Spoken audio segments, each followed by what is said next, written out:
started to. We were much better final couple of minutes after that slow start. So just got to keep moving and keep moving the ball and moving bodies and see if we can do it. Steve, appreciate it. Thank you. This is their worst quarter, and Steve Kerr knows the challenge that's in front of him. Is Draymond Green, first possession of the second quarter. Misses the three, secured by Randall. Wolves are hungry tonight, no question. They need a win before this series goes to Chase Center in San Francisco. They'll continue to play every other day through Game 5, which means the Warriors will go 10 consecutive games of every other day. It is a tough task for Golden State as Alexander Walker gets to the basket once again with a left hand. Well, and that's where he's strongest. Alexander Walker's right-handed, but much more comfortable going left on the drive than going to his right.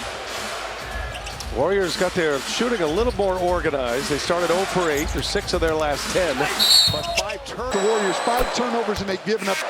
The Wisconsin native, second-year player out of Santa Clara after a year at Illinois. Podziemski hits them both. 31-17 our score. Early stages of this second quarter. And Kevin Knox becomes the 12th Warrior into the game in 13 minutes. And Trace Jackson-Davis is up at the scorer's table, will become the 13th Warrior to get into the game already early second quarter. The zone gives the Wolves a little trouble there. Absolutely. The Warriors defense, you look at the numbers, it's been fine. They've got to rebound the ball better. They've got to take care of the ball better. And Draymond Green, this is not too different than what the Warriors were doing early in the season before the Butler trade.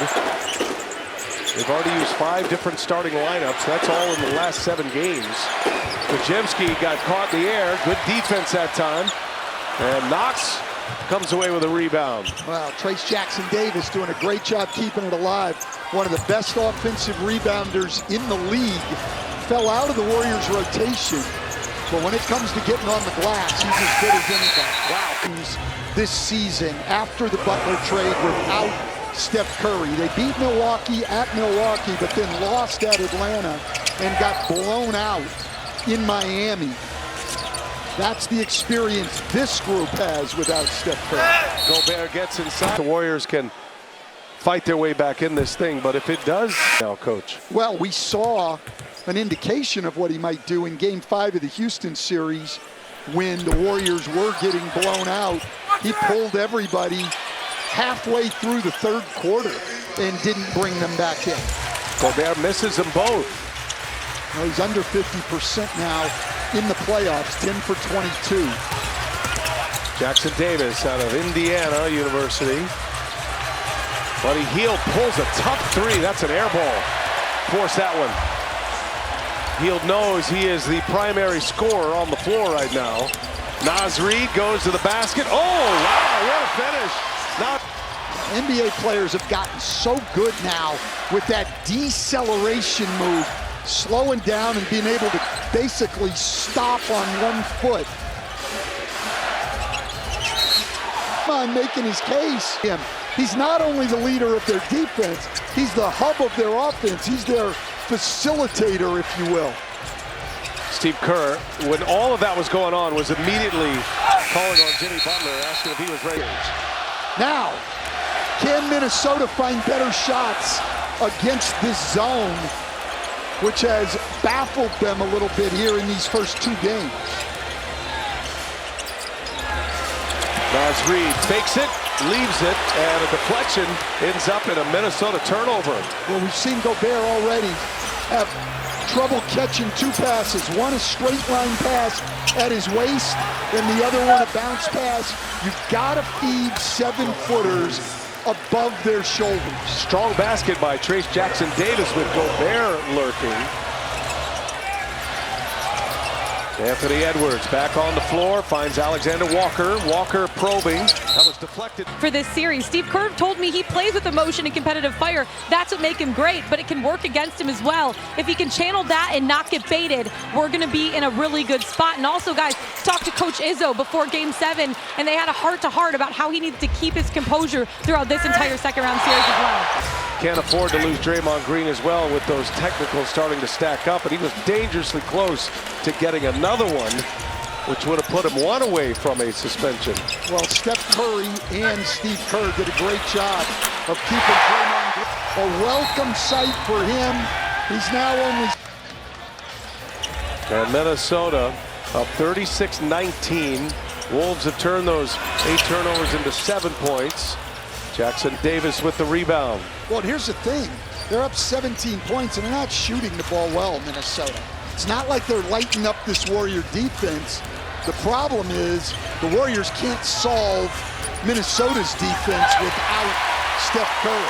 Edwards swipes, gets the steal on Spencer. Line, you don't get to where you feel like they've got to get one of these next 3, BA, keep the series even, hopefully he can be back in game 5, and then make your run at it in a 3-game series, even though 2 of them would be on the road. Well, if he survived it to game 6 if you're Golden State, you will finally get out of this every other day run. As Pajemski 6, those 3 days off between, they go every other day in all of the other games. And we don't know if Stephen Curry is going to be able to return. They're going to reevaluate him in a week, Lauren reported. That'll be prior to game 5 as Jackson Davis gets a block on Edwards. And Edwards is down, grabbing at his left ankle. Playing 5-on-4 here. Gobert gets caught in the air and assisting game 2. It certainly has. And you know, you saw the concern on Steph Curry's face. These guys all want to beat each other, but none of these players wants to see another player get hurt. Changes things dramatically for the Wolves, just as the Curry injury changes things for the Warriors. And Randall right away able to knock down that mid-range jumper. Yeah, he loves that shot, going right, stepping back. Most guys much better on the step back going to their weak hands. Wolves lead is 19, 5.5 to go in the half, and Jackson Davis does. A minute ago, that's the pass he wanted from Brandon Pajemski.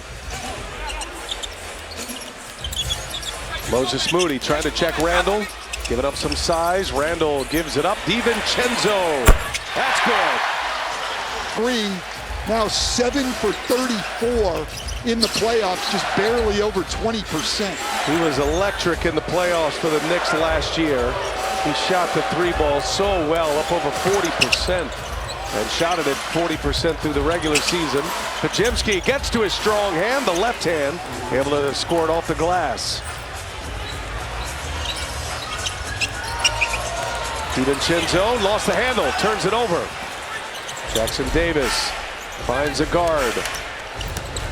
This building is quiet right now. No doubt Anthony Edwards on the minds of these Timberwolves fans here. Pajemski misses a 3.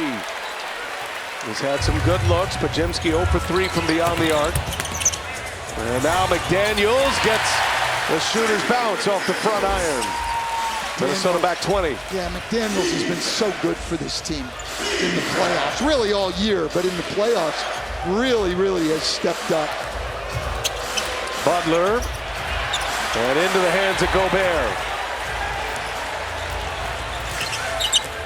DiVincenzo to Julius Randle, the 2 former Knicks. Randle just backing down. Moody spins and scores. Night for either team. Butler finds Moody. Moody continues his shooting woes. Been a struggle for Moses Moody. Went scoreless in game 1. Yeah, and scoreless in game 7 of the Houston series. He was averaging over 11 points a game through the first 6 games and is 0 for 12 since then. 0 for 3 tonight. 2 of those misses from 3-point range. Kuminga, little mid-range, and it's going to fall.